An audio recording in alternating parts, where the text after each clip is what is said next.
extra time.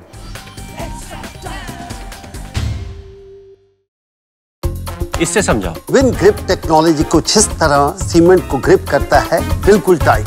SRMB TMT champions की पसंद।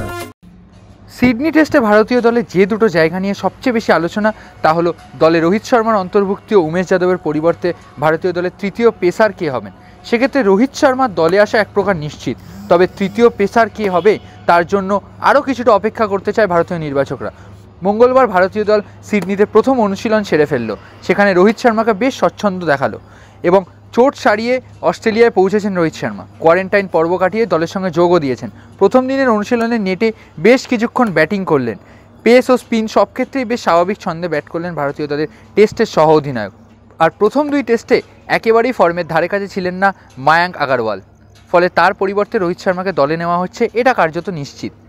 রোহিত শর্মাকে নিয়ে চিন্তা দূর হলেও পেসার উমেশ যাদবের পরিবর্তে কে আসবেন তা এখনও নিশ্চিত না। শার্দুল ঠাকুর ও নবদীপ সাইনি দুজনেই প্রথম 11-এ সুযোগ পাওয়ার দৌড়ে রয়েছেন। বুধবার পিচের চরিত্র দেখে তবেই সিদ্ধান্ত নেবে টিম ম্যানেজমেন্ট। ফ্ল্যাট উইকেট হলে অবশ্যই সাইনিই প্রথম পছন্দ হতেন, কারণ তার গতি ও রিভার্স সুইং করার ক্ষমতা কাজে দেবে। সেক্ষেত্রে সিডনিতে অভিষেক হতে পারে এই পেসারের। বৃহস্পতিবার থেকে সিডনিতে তৃতীয় টেস্ট খেলতে নামবে অজিঙ্কা রাহানের ভারত। ফলে বুধবার পিচের চরিত্র কেমন থাকে সেটা দেখেই অনুশীলনের পর বোঝা যাবে কে দলে সুযোগ পাচ্ছে। তবে সিডনিতে জিতে সিরিজে এগিয়ে যেতে চাইবে টিম ইন্ডিয়া।